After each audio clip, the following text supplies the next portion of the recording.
This podcast represents the individual opinions of Dr. Dimitri Bick, Dr. Stefan de Graaf, and the guests.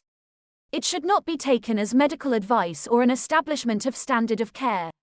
No guarantee is given regarding the accuracy of any statements. Please consult your healthcare professional for any medical questions. Please don't forget to like, follow, and subscribe, but more importantly, leave a review on whatever platform you're listening on. Reviews not only help us grow listeners, but also help us grow as a show, improve our content, and make us better.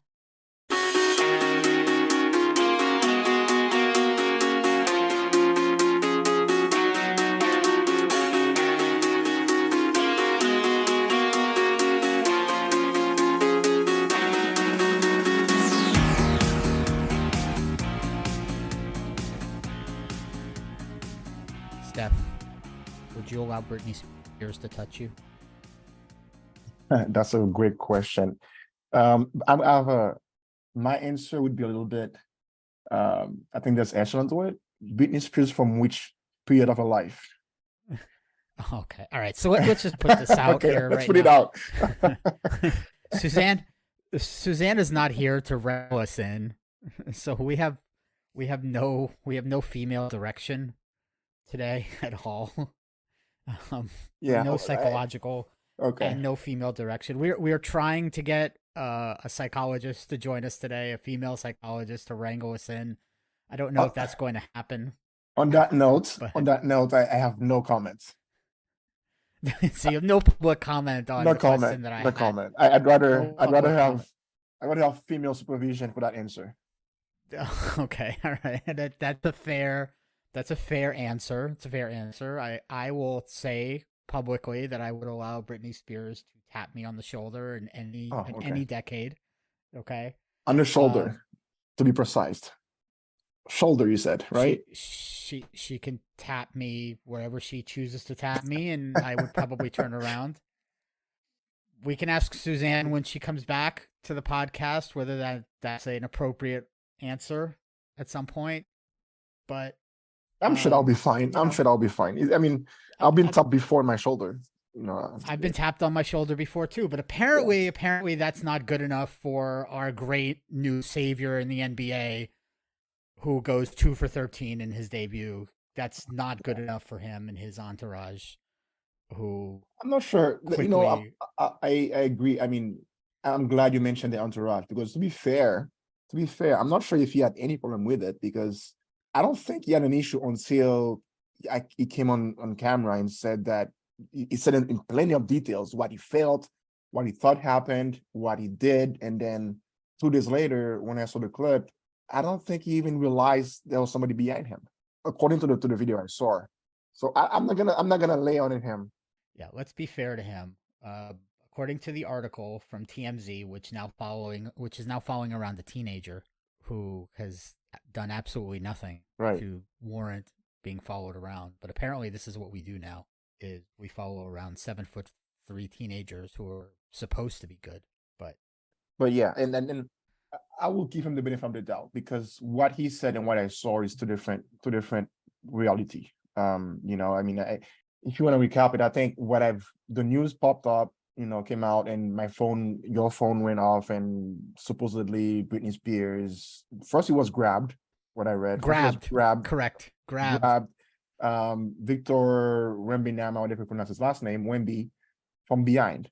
And then That's of course, right. And when I saw behind, my first thought was exactly probably what your first thought was. Right. I mean, she's not only she's short, and he's like whatever, almost 8 feet tall. And if she were to 7'3" touch or him, something. right? If she was to grab something from behind him, there's only one reachable fruit at that height, right? At that height, it So is it's a low-hanging fruit. behind. That's right. So that's right. It's a it's low a low hanging. What's the thing on the phone? It's a peach. It's a low hanging peach, right? That's right. It's a peach. Right. That was my first thought. It's a peach. But that being said, let's keep this civil for the children. Right. So and then like maybe the day after he came out on news, he had like camera in his face, microphone in his face, and he was giving a press conference per se, and he recounted it like he lived it. He recounted as a first person. He was not saying I was told, people told me, or I was advised. He said somebody came behind me, somebody grabbed me, and he actually made a specification. He said it was not my shoulder. She grabbed me from behind, or she tapped me from behind. Did he say? And then he said he didn't know what happened after. He continued walking, and there was a crowd. He didn't know anything. There was a crowd, whatever. Now, fast forward the third day or the fourth day. Meanwhile, Britney is getting her statements out. Britney went out in front of the story. She had a paragraph saying that she saw a celebrity. She wanted to congratulate him. She tapped him on the shoulder, and somebody smacked her on the face. That's what that was a statement. And then fast forward a couple of days, we actually saw the clip. We saw the video. And I tend to believe Britney Spears on this one, which I don't tend to say often. What I saw was she's running after that tall figure, and then she even reached him. She didn't even touch him. She was running towards him. I don't think she even had the chance to actually touch his clothing, and she got smacked on the face. Somebody hashtag free Britney. Free Britney, right? She's free. She was running freely. And then somebody made a gesture and smacked her on the face with a backhand. But at no way, in no point, I saw that she was reaching low or high or to his midsection of his body, or she even grabbed anything or touched anything. That I didn't see on the video. So that being said, I think what Wemby said, it sounded like he was told to say that, because I don't think he lived that experience the way he said it. That's my conclusion on that whole story. Yeah, according to the TMZ article that I have pulled up in front of me, and these are screenshots of the video. This is not the actual video. Screenshots from video.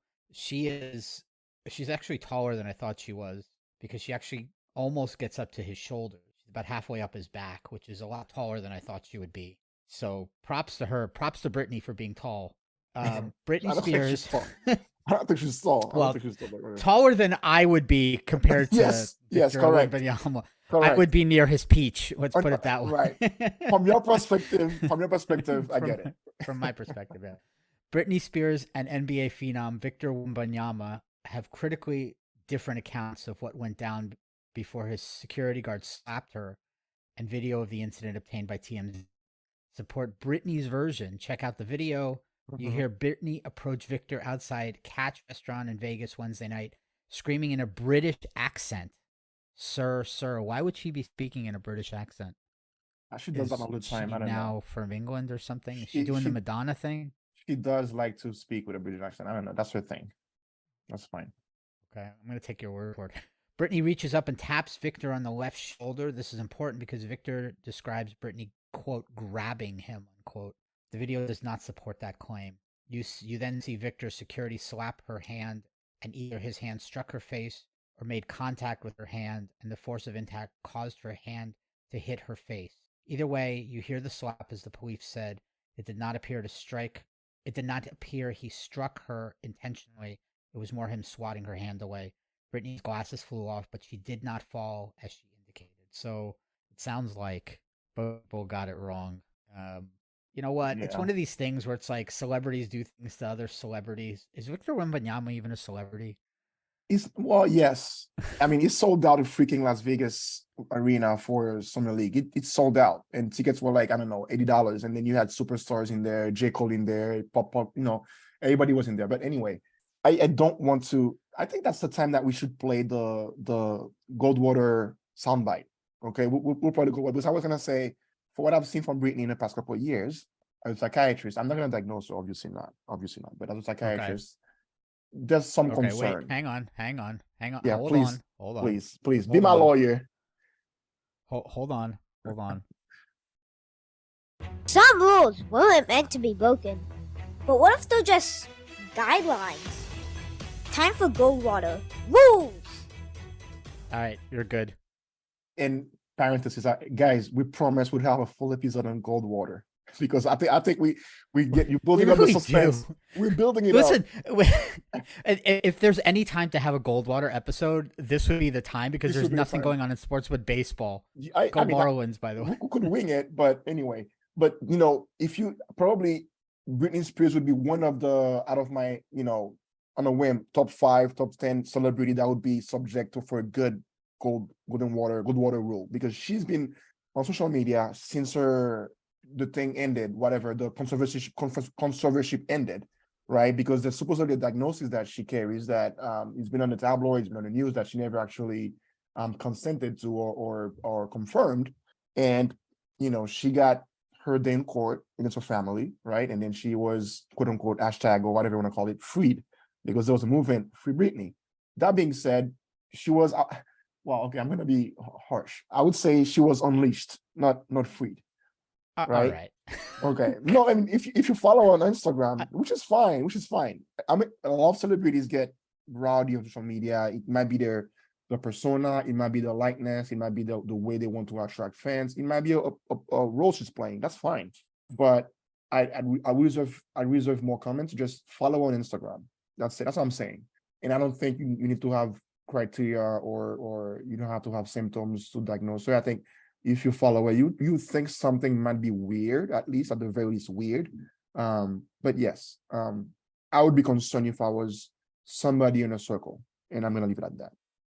Okay, well, I'm Team Britney. Unleash, go be you, go be yourself, whatever it is. Whatever it is. Hopefully she's safe. Whatever she does, she's safe, is okay. She see that people around her that keep her safe. That's fine. And that doesn't have anything to do with that recent incident. I'm Team Britney in that recent interaction with the basketball player. I'm Team Britney on that one. I believe her. She said the truth, except for the falling part. But I didn't think she grabbed anybody's behind or peach or whatever you want to call it. So I can be fair.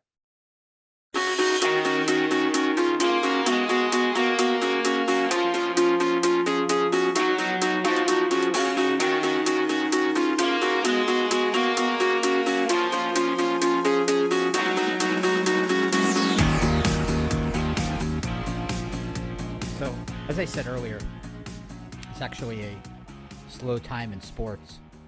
But in 3 weeks?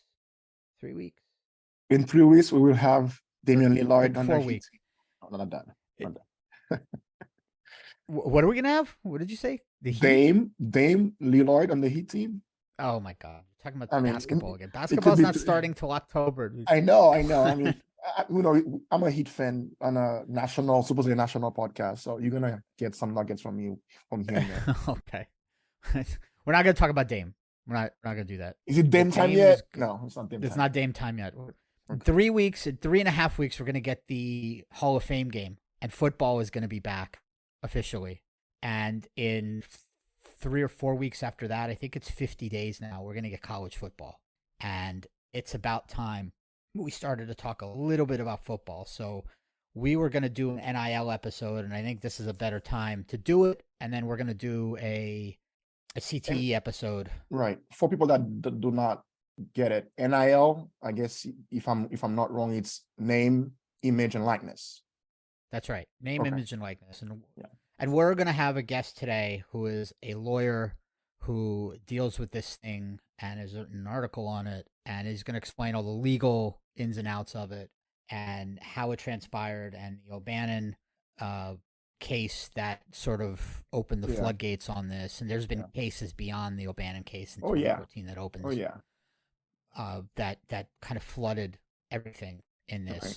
But what we're going to kind of concern ourselves in the next 10, 15 minutes in this segment is, what exactly does all of this money do to essentially a child? Right. But, I would admit, we'll get into it hopefully in a very constructive way and educative way, but I'll admit, before the past couple of years that NIL became a thing, I usually, I would tend to be in the camp saying that these almost adults, these grown men and women in college deserve to be compensated. I was in that camp.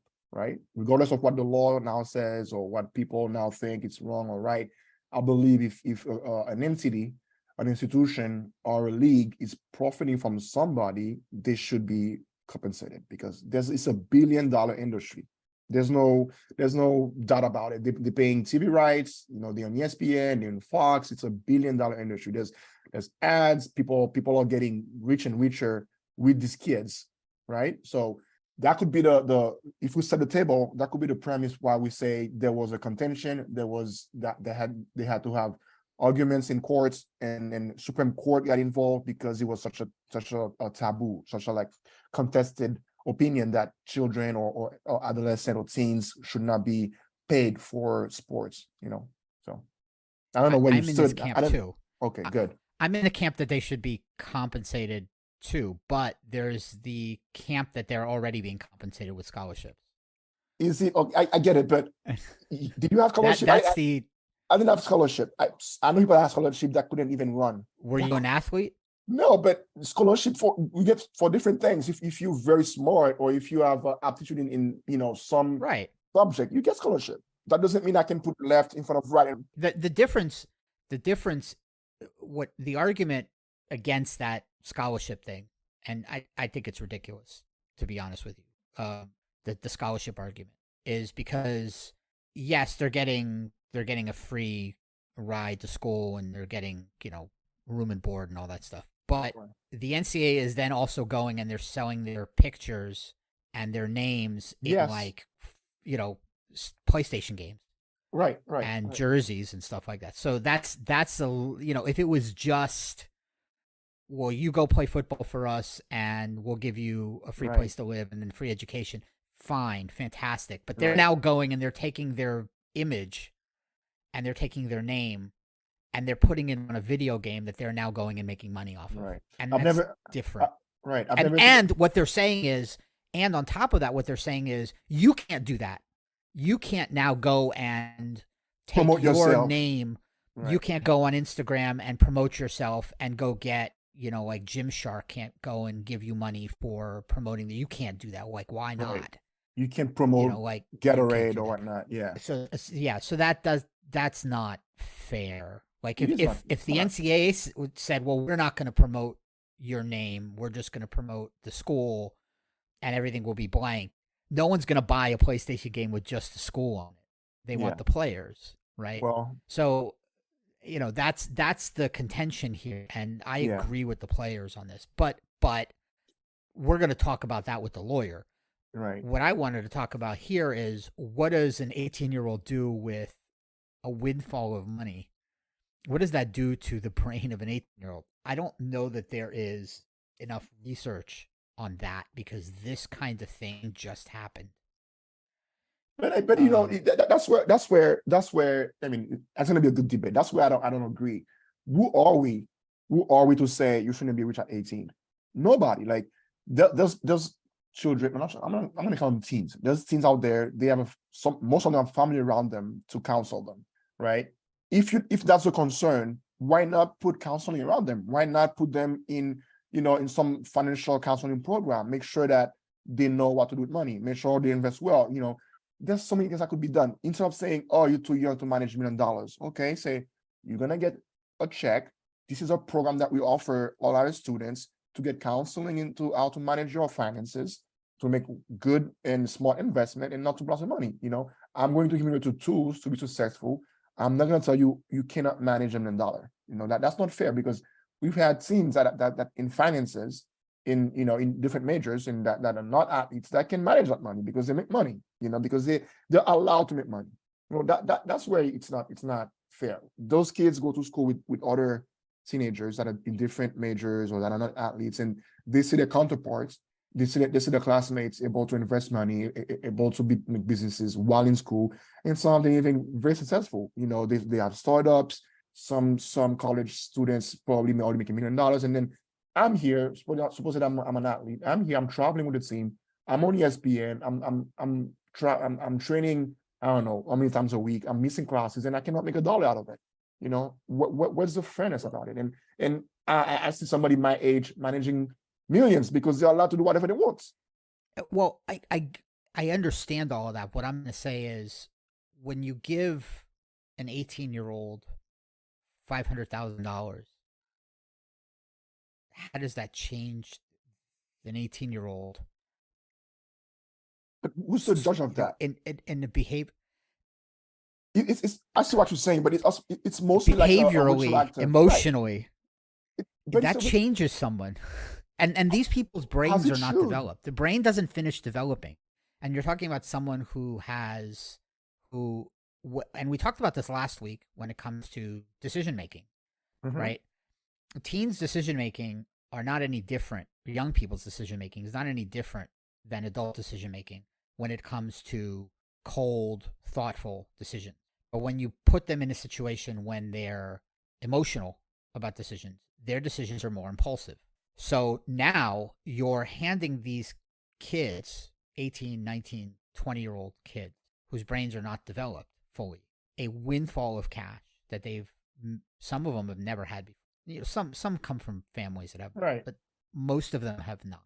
And now you've given them a windfall. Some of them are 7-figure salaries. Some of them not salaries, but 7-figure bonuses or checks or whatever, checks or whatever they are. And this is an emotional experience. Yeah, I mean, I get it. And what does that do to them, not just behaviorally and emotionally, but with their friends? Now some of them are making more than pro rookies. Right. No, I mean, if you want to take the NHL players don't make this kind of money. No, if you take the example of LeBron James' kid, regardless of LeBron James' influence on his future, he's got $1 million deal already. Was it $5 million deal for NIL? You know, that he doesn't need. He already has money. But he doesn't need that, right? Right. I'm It's an not example. talking about LeBron James' kid. Right. It's an example. Because LeBron James' kid, grew up in a multi-million-dollar house. I'm talking about the kid from the inner city who's never had money before. But now all of a sudden. And that's what you're saying. It's true. It's true. What you say is true. But does that give? Let's pretend we are us, like we are the governing bodies. Does that give us the authority to say you should not have this amount of money? No. Or should we be thinking, how do we structure that policy? How do we help these kids manage money? Are we gonna make it in a trust fund that you cannot access it until you finish college? Okay. There's ways about it. I can give you the money, but give you structure, making sure that you don't blast it, or give you assistance, financial assistance. That's exactly what I'm talking about. Right. Okay, because you give a kid $7 million and he goes and buys a Ferrari with it. That's not the best way to spend. I agree. Look, I again, you're right about like, who am I to tell you how to spend your money? I'm not that guy. But I can also objectively tell you that you can blow $5 million very quickly if you make poor financial decisions. Sure. And as an 18 and 19-year-old, and let me tell you something, these 18 and 19-year-olds are not alone. Money is the answer to all of your questions. And when you have an 18 and 19-year-old who may not know how to handle finances, you're going to have a bunch of sharks and piranhas surrounding this kid going, yeah, let me handle your finances. I'll make you $1 million. I'll make you $1 billion.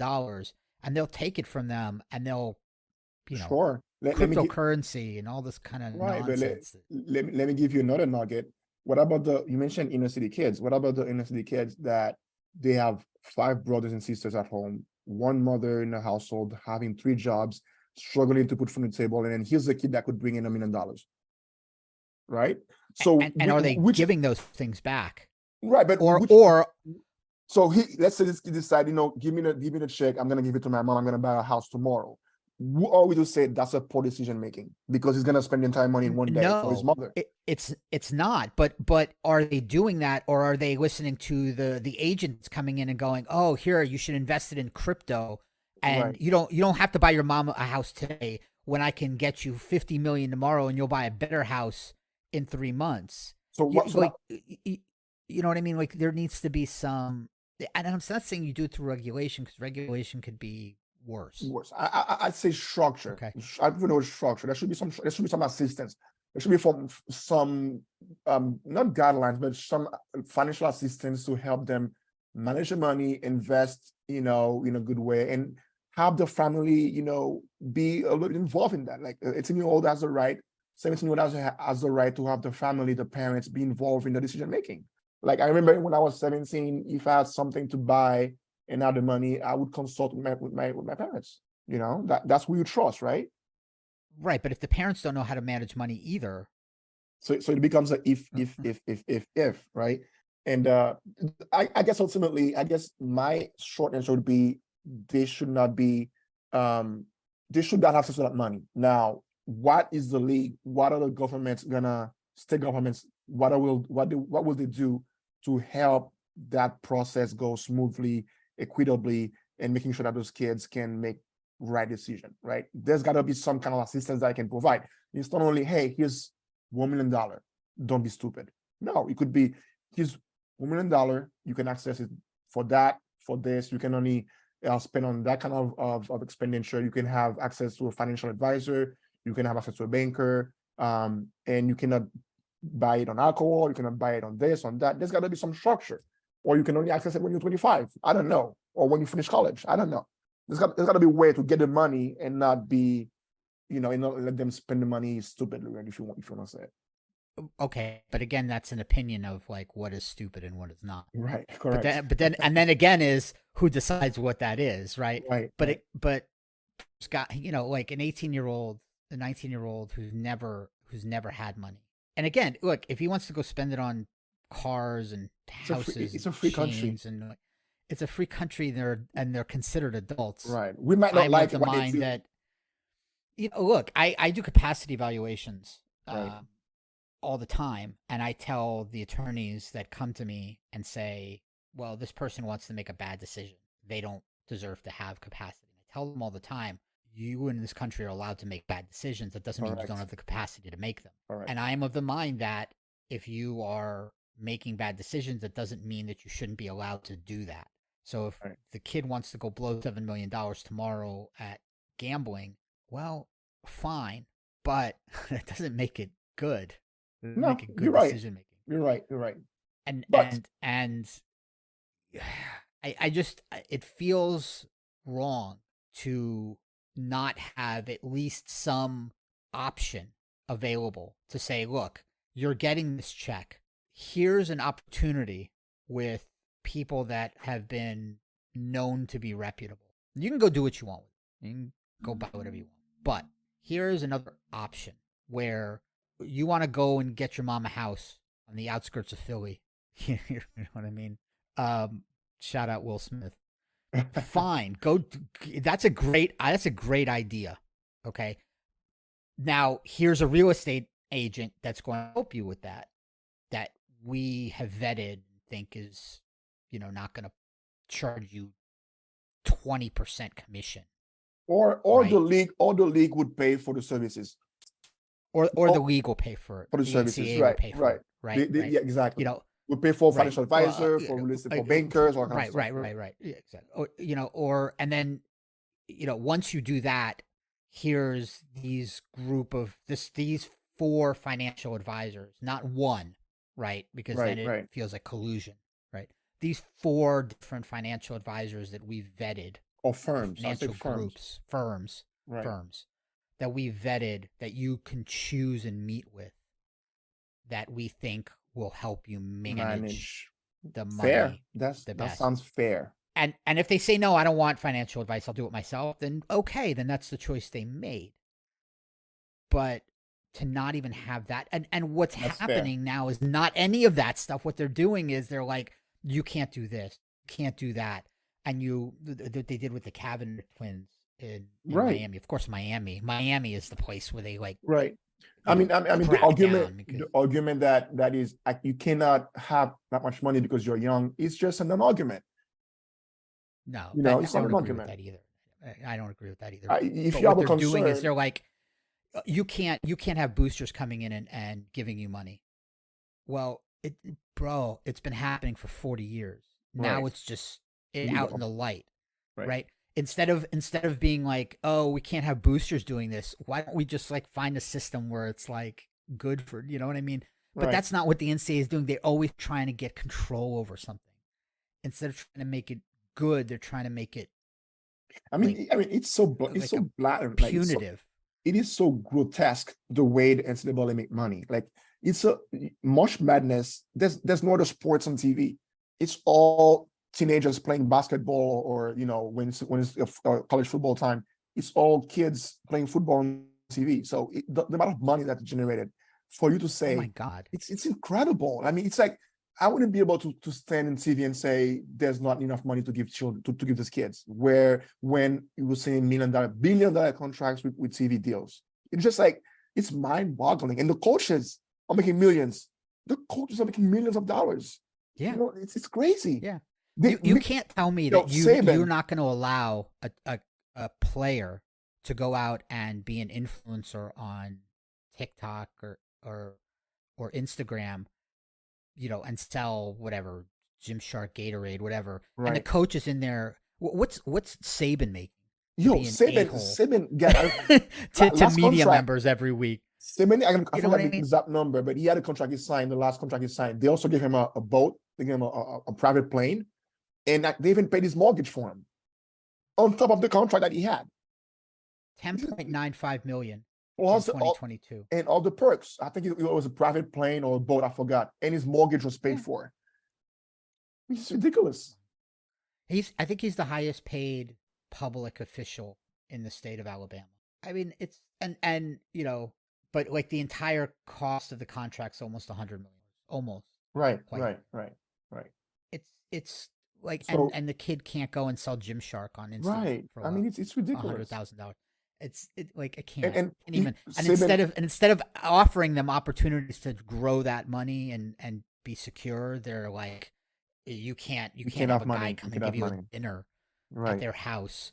It makes me cringy because they find a way to, I don't want to say protect because it sounds parental, but assist kids and being not just better with the money that they have in the moment, but actually teach them for their future how to deal with the money instead of just being punitive. It's always punitive with the NCAA. I'll even line of argument. It's actually better to teach them with money, because what happens sometimes when they go pro, you know, that anecdotal notion that when they get their first contract, they blow the money on cars and diamonds and stuff like that. So what is a better time to teach them than in college?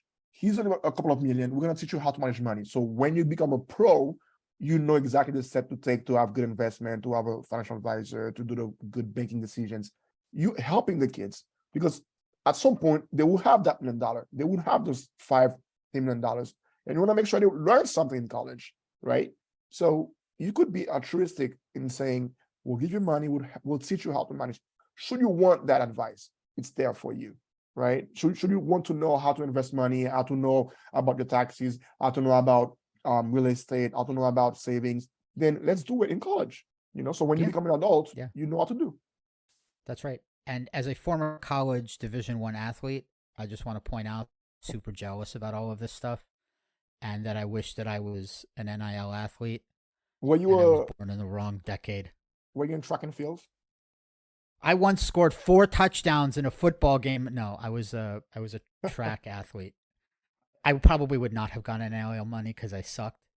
But I just want to point out that I at least wish they would have taught me how to manage money. I probably wouldn't have been in so much medical debt.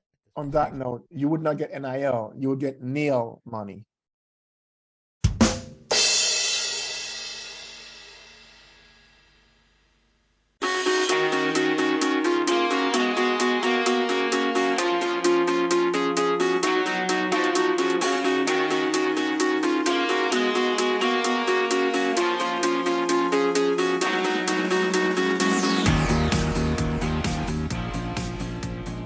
We just talked about young people, but in the break we just realized how old we are. I'm completely sore from lifting weights on my legs, and Steph just pulled his back out. My God, that's painful. We're both playing hurt. That's crazy. I'm only 35, guys. I should not be pulling muscles or backs or God. This is not fair. This is painful. This is painful. We're talking about young people, but we're anyway. Wow. Anyway, so this next story, it's both hilarious and serious at the same time, and the reason we're talking about it is because it's gone viral. And if this was a sports story, if this was an athlete that did this, we would 100% talk about it. And since again it's a slow time in sports, I just felt like we just had to bring it up. There's a video out that happened last week. That happened in the middle of last week, maybe on the 5th or the 4th, Tuesday or Wednesday, of a woman that had a complete meltdown on an American Airlines flight from Dallas to Orlando. And if you haven't seen this TikTok video, I encourage you to go and watch it. We're going to play the audio from this because we are an audio medium here. We are not video yet. I promise you video is coming. Promise. But it is not here yet. And so she, let me see if I can describe this video for the people Good that luck. have not watched You could play the soundbite. No, I'm going to play the sound, but I Okay, want to okay. describe it first. Okay, good luck. So this is a young woman. I'm not going to presume to guess her age, but she's young. And she has her hair in a bun, and she's wearing sort of semi-ripped jeans, and she is walking down the aisle of this airline. It's an American Airlines flight, and she's walking down, and she is basically just having a meltdown. And so I'm going to play the sound of what she's saying, and this is what she's saying as she's walking down the aisle. Say whatever you want. I'm telling you, I'm getting the off, and there's a reason why I'm getting the off, and everyone can either believe it or they cannot believe it. I don't give two but I am telling you right now that back there is not real. And you can sit on this plane and you can die with them or not. I'm not going to. Okay. Somebody said bye. That okay. You heard that one? Somebody said bye. My God. Human beings are ruthless. Right here. God. We are ruthless kind. It's just the guy at the end is like, God. okay. Now we're laughing at the guy saying bye. Not at the lady. So, right. No. No, I mean, look, I've seen things like that in the hospital. To be fair, we've seen things like that in the hospital. So I can't laugh. I don't presume to say she's sick. I don't know if she's sick or not, but we've seen exactly those same statements or like statements. The same statements. The same statements. We've heard them countless times. Okay, look, my first impression of this when I saw it, without reading anything, without knowing anything, without seeing any like comments on it, it just came up on a Twitter feed without a comment. It just popped up. My first impression was she got into a fight with her boyfriend, and this was kind of like, you know, one of those things that you say to someone like, go to hell, like you're all going to hell, you're not real. You're not real, like that kind of thing that you say, because that's the tone that it came across in, and she's crying like she had a fight. And your first impression is very different than mine. That was my first impression. Now, we don't have a psychologist with us. I was hoping that we could get a psychologist today, but apparently that is not likely to help us out here. But I have spoken to a psychologist, and the psychologist that I spoke to has told me that I'm completely wrong about this. Well, he might take first. Let's see if I said the same thing. I don't know. My first impression was that, okay, when I see people, I tend to analyze the environment. I tend to analyze the way they look, the attire, the hygiene. She looked to me like she was clean. She was well dressed. She was proper, physically proper. She was presenting well. She struck me as somebody physically ill or that appeared to be ill. But the way she reacted, or the way she was acting, I don't know reacting to what, but the way she was acting, what she was saying, in the manner she was saying it, made me think that she might have been intoxicated with something, right? Could it be a trip? Could it be hallucinating that somebody's sitting next to her and there's somebody being next to her? Could it be that she's just flying out of Colorado or out of California or out of Oregon and she may have smoked something or consumed something? Who knows? That was my first impression. She did not look chronically ill to me, but she looked acutely psychotic, if you will. All right, so the psychologist may have a different take. Well, I'd rather she be on here and tell us herself, but the take was not the opposite to mine. My initial take was that this was a fight, and that her tone was that the statement that MFer isn't real is not. She didn't literally mean that someone isn't real, like not in a psychotic way. It Okay. was more of a like, you're all going to hell. And she also said that you're all going to die, right? You can sit here and die with them, but I'm not going to, right? So there's two things here. That guy's not real, and you're all going to die, right? So those are two things that are combined, and they're bizarre. So my impression was that it was a fight, and, it's one of those things you're going to say, go to hell. Her take is that those really bizarre things, and they're not normal within the context of even a fight.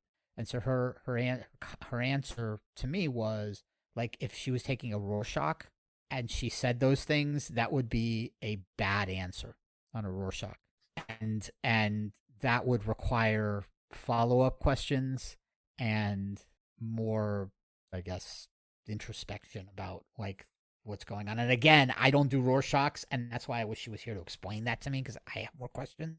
But anyway, so the answer I got was this is more bizarre, and so something is going on here that is beyond just a fight. Now, furthering this story is that apparently Carrot Top was on this plane. Did you hear this? Wait, who was that?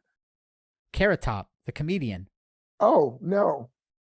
You didn't hear this? Okay, No, so Carrot okay. Top apparently was on this plane, and he tweeted out or put it on Instagram or something that he witnessed this or saw what happened. And apparently, and this is from a story that I've read both on Yahoo and a bunch of other news outlets, they all seem to be the same story aggregated Okay. and written up in the same way. And apparently she was seen drinking, again, allegedly. Oh. All this is from the same story.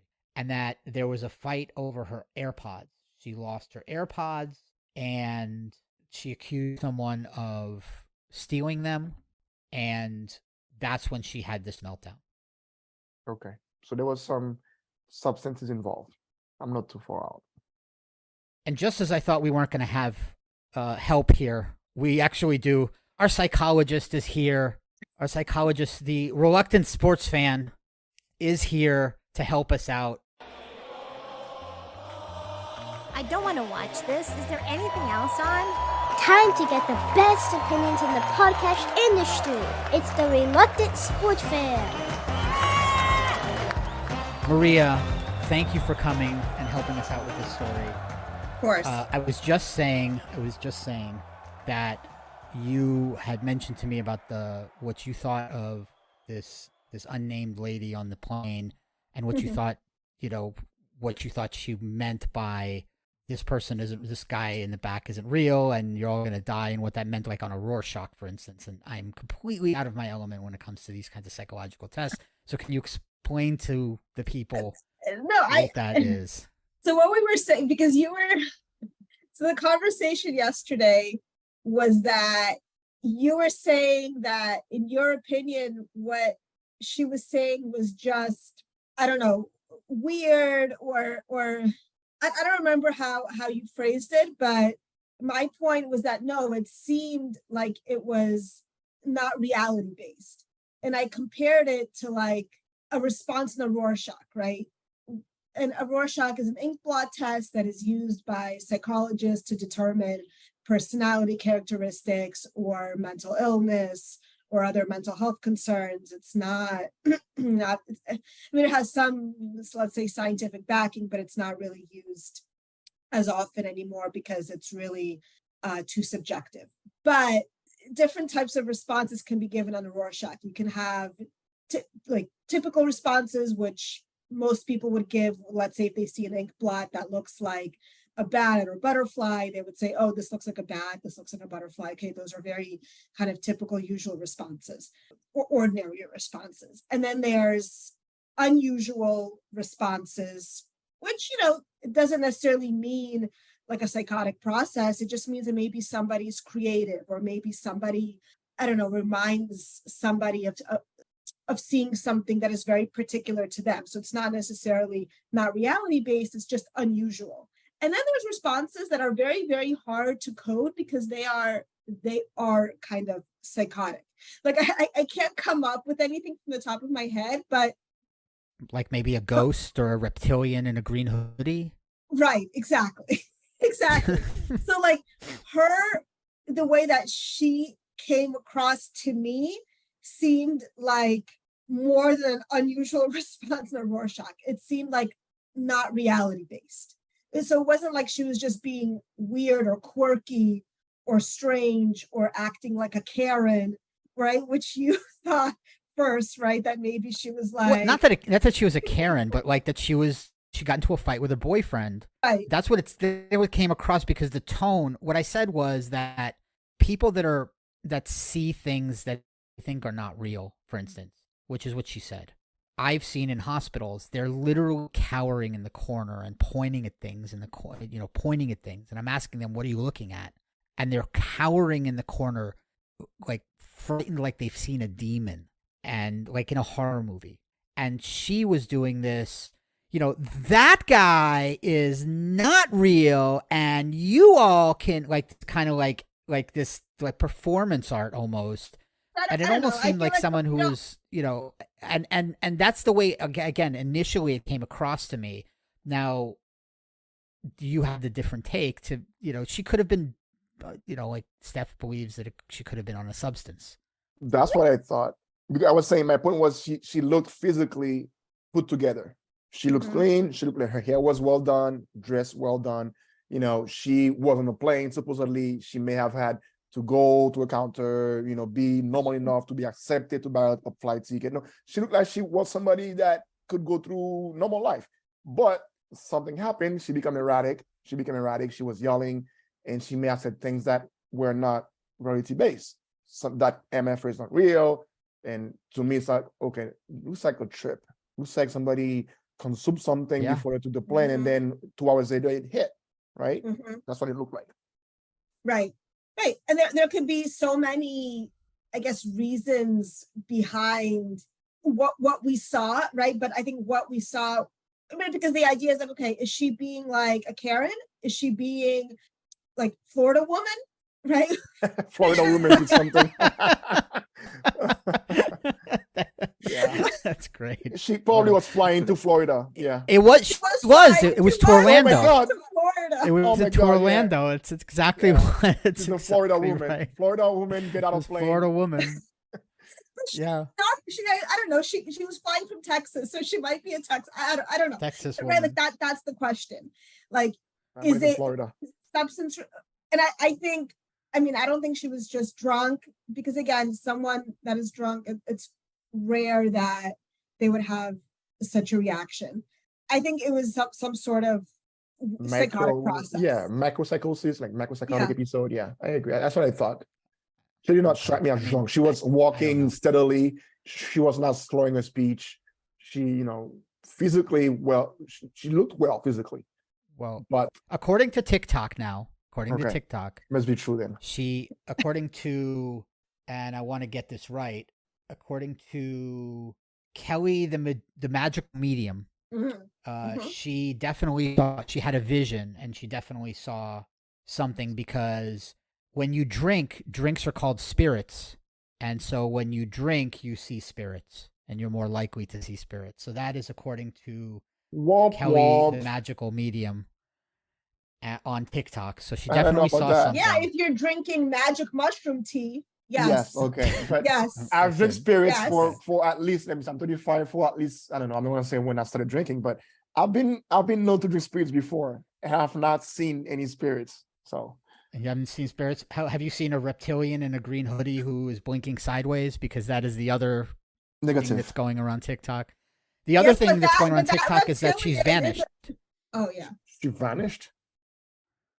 That she's completely AWOL. Like nobody's heard or seen her. She hasn't come out with her story. She's probably ashamed. Probably ashamed. What would you do? I'm just saying. We're not going to foster any of these conspiracy theories and mentioning them at all during this podcast. But those are the things going on. But yeah, you were going to say that the hoodie. The hoodie guy, from what I read, was on a video from 2022. Like this poor man is all over the internet. Look at you debunking conspiracy of being a ghost or being a reptilian, and he's a guy that flew over a year ago on some random flight. So random.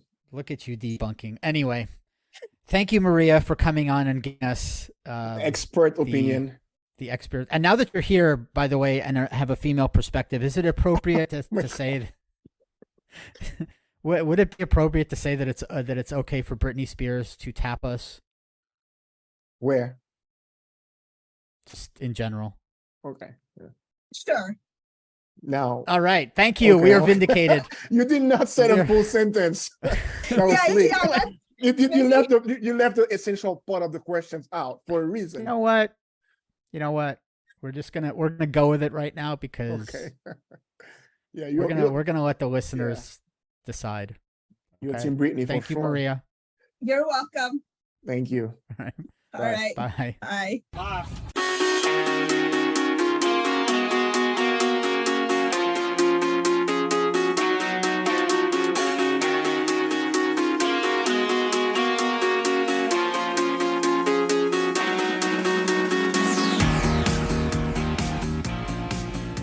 Our guest today is Geoff Lottenberg from Berger Singerman, a law firm based in South Florida. He is an intellectual properties attorney. Is there anything else that I can say about you, Geoff, that I'm missing here about your credentials? I've been an attorney for 15 years, focus on IP, business, tech law, stay current on, trends in the legal community and business. So happy to be here. All right. Thanks. Awesome. Thanks for coming on. Welcome. We were talking earlier about name, image, and likeness, NIL, and what it does to young people, teenagers, and behavior and things like that. But I wanted to have you come in here and kind of give us the legal aspects of it and where it came from. And I know you've written articles on this and things like that about it. So you are an expert in this field. And my understanding of it is 2014 is kind of when the floodgates kind of opened with the O'Bannon ruling. Can you kind of take us through that and how everything started with NIL and what it is from a legal perspective? Sure. So the concept of NIL stems from what we would call common law right of publicity rights. So common law is basically law that is a creature of state action and based on case law that's built up over a long period of time. You'll hear sometimes people speak about the law, the distinction between common law and statute, and I'll explain that in a second. But essentially, right of publicity is the concept that a person has control over the publication of their name, their picture, their likeness, their ability or right to endorse or be endorsed by commercial activity.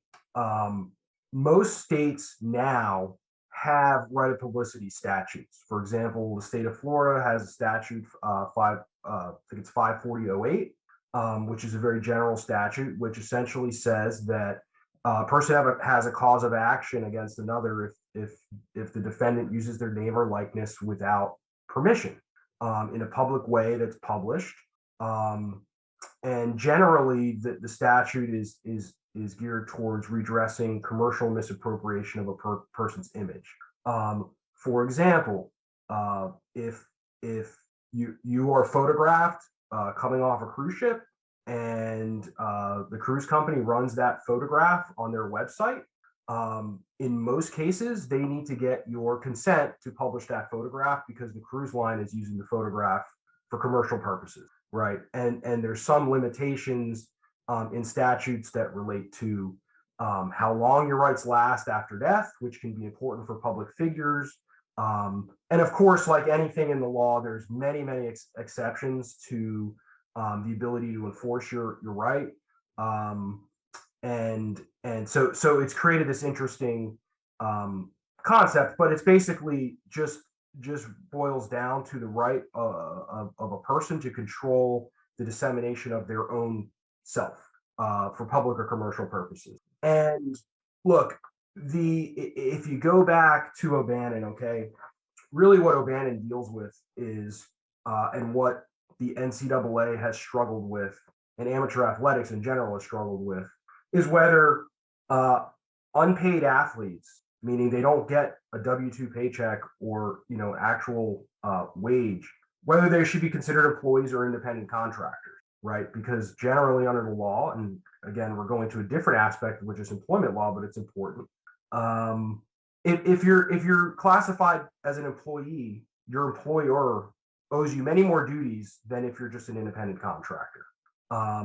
So the Bannon case and that whole line of thinking was related to the students pushing back, the student athletes pushing back and saying, we should be treated as employees.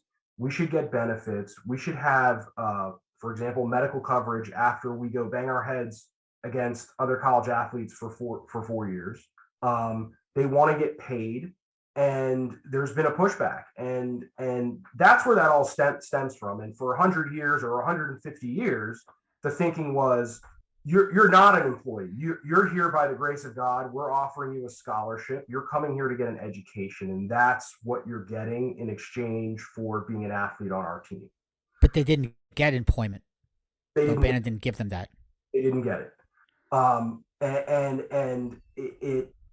that was the basis of their argument. Okay, the NIL thing is sort of a shortcut to say, well, the NCAA makes money off of our name, image, likeness every day. Okay, if you were at the University of Florida in the early 2000s, Tim Tebow's face was all around town. Okay, and the team and the school, they make money off that. So the idea was, well, if we could open up this little angle, because there's so much money in college sports, particularly college football. Let's be honest, that's really what we're talking about. That's where the big money is as far as endorsements and sponsorships and that kind of thing. They saw it as an angle. Well, if they could open this up and allow players to exploit their own name, image, likeness, that it would be some way for these guys to get paid and make some money while continuing to sacrifice for the school, et cetera. And that's really where the idea comes from. But they're not allowed to get paid to play, is my understanding of it. But this has been happening for 40 years anyway. Like the rules were, you can get paid to sell your image now and all this stuff, but you can't get paid to play, and boosters are not allowed to give you money and inducements to the school. But come on, like for 40, 50 years, that's what's ever been happening. So this is just making it legal. It's sort of happening. It's finding a conduit. It's finding, I don't want to say an excuse, but it's a loophole to say, yeah, here's a way to make money. So instead of boosters directly, like handing out bags of cash under the table to players, boosters can now set up these NIL programs, right? And they can funnel cash that way. And the player has to do some minimum, for example, posts on Instagram of some product or something like that, and they can get paid that way. And you're right. Like, look, players have been getting paid for years and years and years, but there are obviously those situations where they get caught. The boosters get caught and the programs get sanctioned. So this is a way to avoid that sort of penalty thing by saying, well, no, we're going to tie it to this regime of NIL, and boosters or companies, corporations can set up these NIL programs, and that's a way for the players to get some compensation. And look, there's all these pushes and pulls, right? There were issues in basketball for years with players jumping straight from high school to the pros because it didn't make any financial sense. And there were many players that really weren't ready to go to the NBA that did it anyway, right? They just made that jump. And college basketball rein that in, right? They went back to, they did a deal with the NBA where they said, no, you got to be a year out, right? So they changed kind of that in response to some of these players, again, trying to exploit a loophole. And there's arguments on the one and done thing that it's not favorable to the players. Obviously, it's only favorable to the universities. But there's all sorts of pushes and pulls. It's not just NIL. That, again, I think that's like more of the symptom. It was like the easy shortcut to solve this problem. Right. Let me ask you something. You talked about not being employed by the school. I'm not sure. Maybe you know what's the difference between a college athlete getting a scholarship to play and a regular student having a scholarship for, you know, chemistry or for GPA or whatnot. So I guess, do they sign a contract that stipulate that they're not allowed to do this, the athletes, they're not allowed to do that, they can only play for their school, they're not allowed to make money out of X, Y, and Z. So if you sign a contract with an entity, does that make you automatically an employee of that entity? Right? Any contract is binding on both sides. What, I guess, the terms in the contract would be where you'd be looking at. Right. So there's a couple things there. And look, I actually was an NCAA athlete, Division III athlete. I was not a scholarship athlete. I didn't get financial aid at the school I went to, so I didn't have to sign anything. I just showed up at school. Right. Okay. So I'll start there though. Yeah, as far as I know, you know, any student that enrolls, whether they're getting an athletic scholarship or a merit-based scholarship, they do have to sign paperwork that says, we're going to give you X and you have to give us Y. All right. So if it's a merit-based, it's going to be, we're going to give you money to go to attend our school, but you are going to have to live up to a certain standard of academic performance. Right. And if you drop below that standard, we reserve the right to pull your money, cut it in half, not necessarily expel you from the school, but they can cut your scholarship. It's the same way on the athletic scholarships. It essentially says you're gonna get this scholarship money. You're going to attend the school. You're going to get all these benefits, and in exchange, you have to play for the team, and you have to achieve a code of conduct. And you know, in addition, the school reserves rights. They can pull those athletic scholarships for any reason. They could say, well, you didn't make the team, you just weren't good enough. And actually, a few years ago, there was an expose, I think it was on ESPN, about how a lot of these big name schools would offer scholarships left and right. And then 2 days before camp, they would pull them and say, you know, you don't have a spot on the team. So, and how is that not for play? Right. Right. Exactly. Right. It is in essence, but the way that they're couching it is, again, your compensation is you get this higher education, right? But it's not. If you're not good enough to play, we're gonna pull your compensation. It's pay to play. Right. It's literally, that's what it is. Yeah, and these are all very, very key and basic arguments that the players have made for years. Is it's my driveway's flooding and you're telling me it's not raining kind of argument, right? Like it's very difficult to wrap your head around, but that's the position.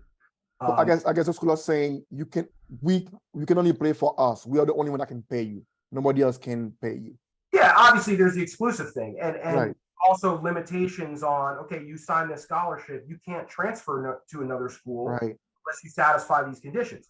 That transfer thing was very important. Okay, 10 years ago, 15 years ago, 20 years ago, when I played college football in D3, and I was recruited by some D1 schools, and I knew friends that went to D1 schools. Okay, there was a rule at that time that said if you want to transfer from a D1 school to another D1 school, you have to sit out a year, right? Everyone knew about that rule. There was an exception which says that if you drop down a division, so if you went from D1 down to D2 or D3, you didn't have to sit out a year. Okay, that was also fought very vehemently by the players and the student athletes, which resulted into elimination of that rule. And now they have the transfer portal. And I'm not sure if that rule is totally eliminated, but essentially there's now a process by which you have to go to your coach. You have to say, I want to leave this program. They have to grant your release. And if it's certain terms, then you can enter the portal. You don't have to sit out. And that was a big thing. Like I'm probably wrong about this, but there were guys like Cam Newton and Brock Berlin that transferred out of the University of Florida, and they actually did have to sit out that year. Or some of them like went to like a JUCO or another school in a lesser division, then came back to D1, so they didn't have to like waste the whole year.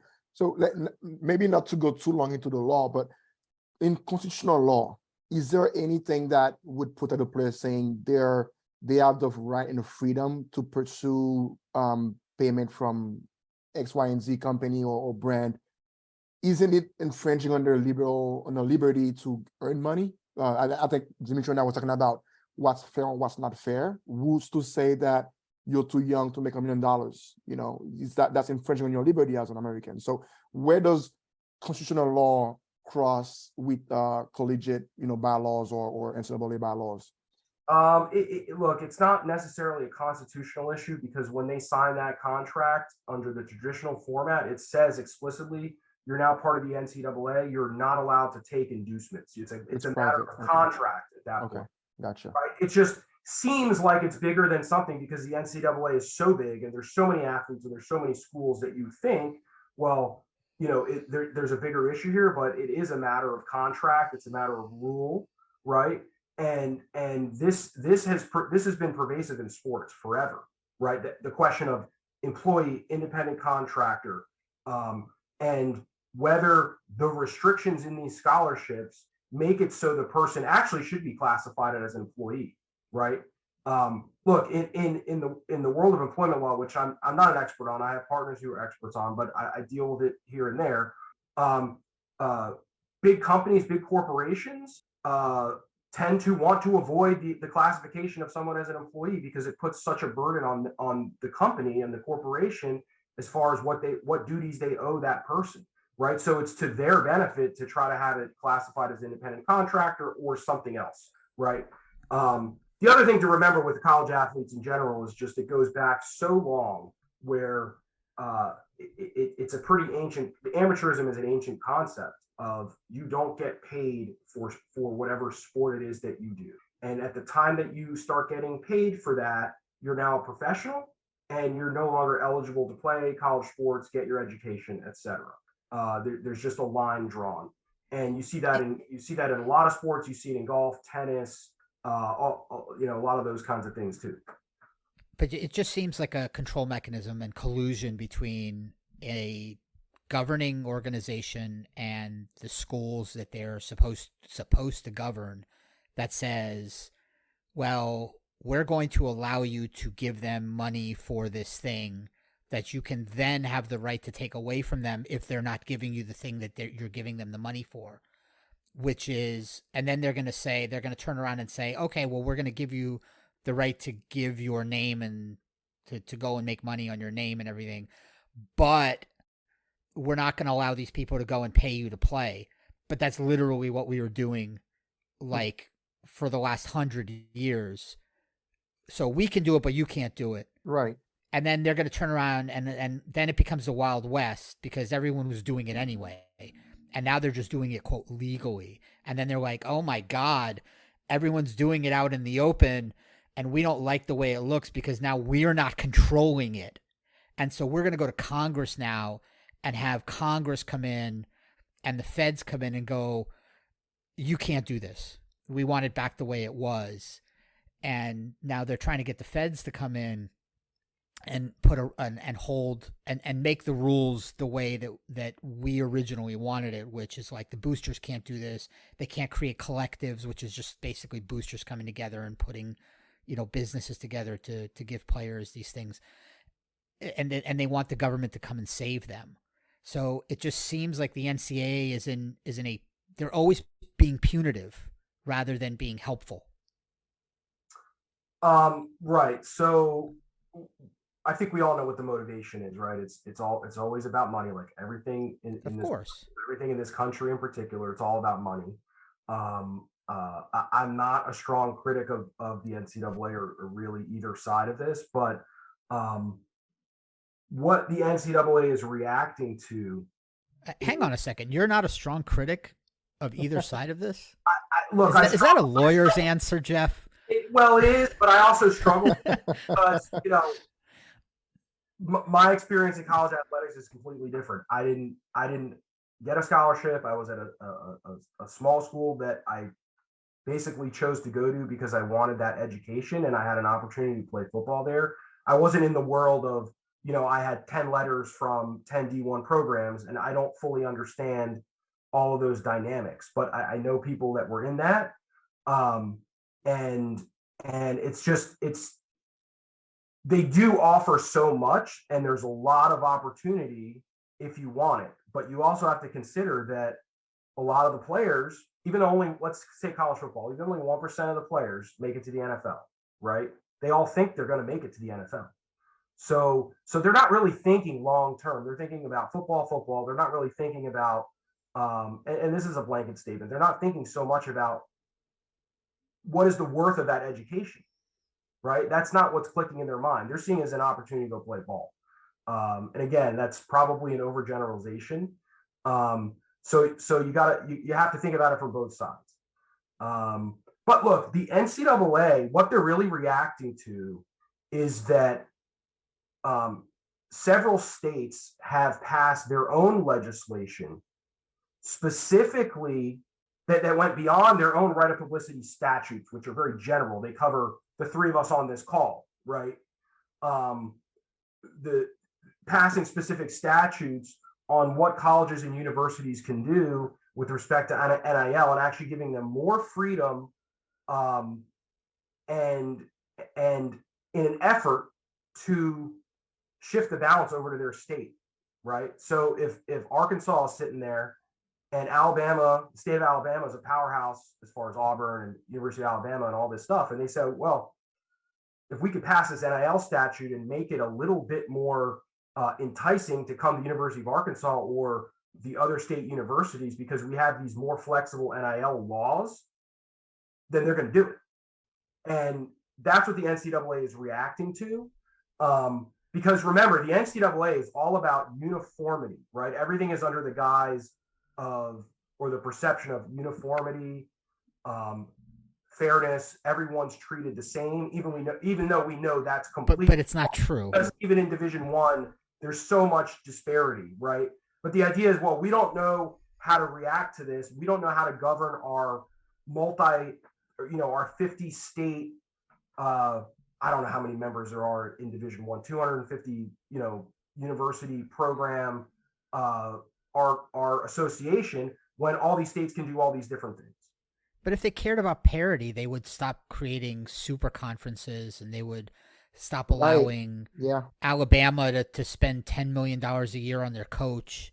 Yeah, I think it's a. They would have a salary cap, for instance. Right. An NIL cap. Like, they don't care about parity. They care about how much money they make. Yeah. This is all nonsense. They're a control freak organization. They don't care about unity or uniformity. Right. You just want to make sure they don't lose control. If every player can get how much money they can get, then the players drive the narrative. The players are ruling the league, right? So that's right. Yeah. Right. And that's like the NBA now, right? So right, exactly. The NBA is a players' league, and the NFL has never been a players' league. Correct. And they're worried. And college football, let's be real, is the NFL's minor league, and it's always been the minor league. And now it's just more legal as their minor league.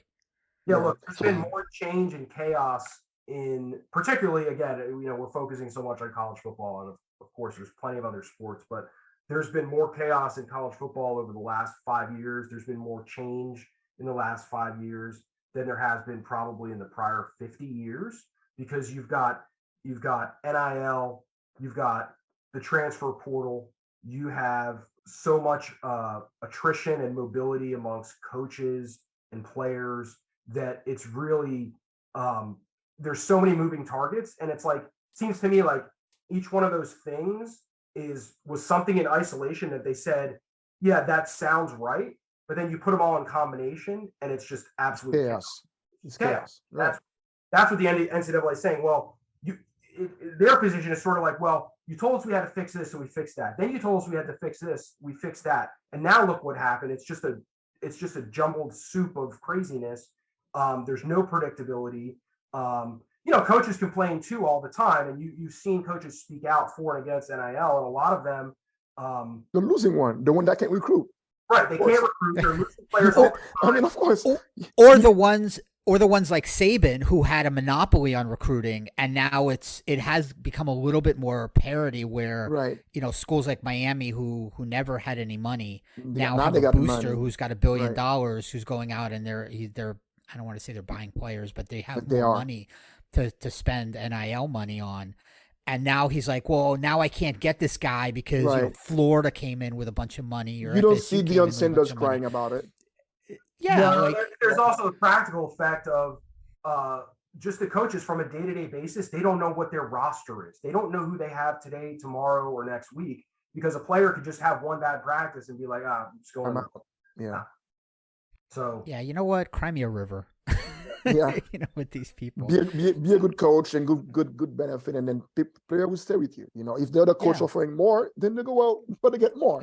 It's kind of how life works, right? Yeah. Like I'm okay with the Wild Wild West. My issue is what we talked about earlier, is making it equitable as far as responsibility for their money and stuff like that. But I wanted to end on something else. But I know you're a movie guy, so I wanted to ask you what you thought of the recent comic book movies that came out. Did you see Guardians 3? I have not seen any of the recent. I saw Flash. Flash was good. You haven't seen any of the movies? You haven't seen Flash? You haven't seen Guardians? I haven't been out to the movies in a while. I haven't seen anything. Oh my God, Jeff. He's a busy man, man. How am I supposed to talk to you about these things? I watched Black Adam on Netflix, I think, or on Disney Plus. That was my most recent venture. No, man, I've just been working too much. Honestly, been traveling a lot, so haven't been. Oh my God. Yeah. Okay. Have you seen Secret Invasion at all? No. Dude, you got to do something other than Law. You got to relax a little bit. Well, the other thing was the Florida Panthers and the Heat playoffs. That enthralled. That kept you awake, right? Yeah. Like the last 3 months. So. Yeah, all of us. That's all South Florida. Yeah. That's true. I mean, there was a 2.5 months that was just completely insane. Sleepless. Yeah. But, I wish you would have told me you were going to ask me about these movies, because then I could have watched a couple of the last few days, so I would be prepared. Well, I actually didn't think about asking you these things until literally I woke up this morning. And I was writing down my questions. And I thought for sure you would have seen Guardians, because I mean we've talked about these movies. I've got one. Maybe in the past you've seen movies. What's your favorite sport movie? There's a bunch of them out there, like the old ones. The Mighty Ducks, the one with the Mighty Denzel, Ducks. The one with Denzel, the one with Samuel Jackson. I'll give you a couple, okay? I'll give you 3, all right? And I'll go oldest to newest, I think. Brian's Song is about Gale Sayers and Brian Piccolo. Okay. It's a great movie. You should check that out. It's about the Chicago Bears, and it's James Caan is in it. Excellent movie. It is a sports movie.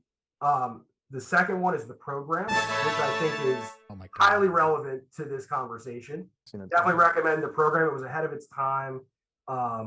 It's a 90s movie. It's essentially modeled after Florida State in the 90s is the idea of it. And then a more more recent is one of my favorite movies is Remember the Titans. Oh yeah, that's what I was gonna say. Yeah. Jesus. So, there's a lot of good ones. There's a lot of good ones, man. Those are all football. Those are all football movies. Football, yeah. Not Major League? I do love Major League, but I don't put it. Yeah, it's a comedy. It's great. But as far as more of the dramatic, Field of Dreams stuff. Field of Dreams is great. It's just not on my top list. White Man Can't Jump. What it's called? That's good too. Yeah. The Natural. The Natural is really good. The Replacement. Is that what it's called? Those are 3 I would never have considered. What's the one with Kanye Reeves? Replacements. The Replacements when we're playing football. That's hilarious. Replacements. That's yeah. Okay. Any Given Sunday is kind of cool. Like it actually holds up. Any Given Sunday. Yeah. Wow. Okay. All right. Well, Miracle is also excellent. The Kurt Russell one about the 1980 U.S. men's hockey team. Oh, hockey. Yeah. Okay. Oh, yeah. The one. What's the one with baseball? With the recent one was which hockey was like Sandra Bullock. She was recruiting a baseball player. I think it was. That's a good one too. It wasn't a baseball. It was a football. Was it football? Oh, Blindside. Yeah. Blindside, that was a good one. Yeah. That was a good one too. Right. Okay. It shows the movie experts that we have. We still have to do our movie review podcast at some point. Right? Well, the reason I asked you about Secret Invasion, I thought maybe you had seen it, is because I was going to ask you if you thought that the guy on the plane where the woman freaked out, the green hoodie, was a Skrull, because people are saying that he's a shapeshifter. Oh, no. a reptilian shapeshifter. Maybe he was a Skrull. Anyway, if you had seen Secret Invasion, you would know the joke that I'm talking about, but nobody here has seen Secret Invasion but me. And so nobody gets the joke. Maybe one listener out there is a dork like I am. Well, I think I told you, Dimitri, I watched Strange New Worlds, the first season. A couple of months ago. You said you weren't a fan. I think the second season, I'm going to check that out probably. Well, those are our movie reviews. Thanks, Jeff, for coming on. I appreciate it. That was fun. Thanks, man. Absolutely. Thank you. Later. All right. See you later.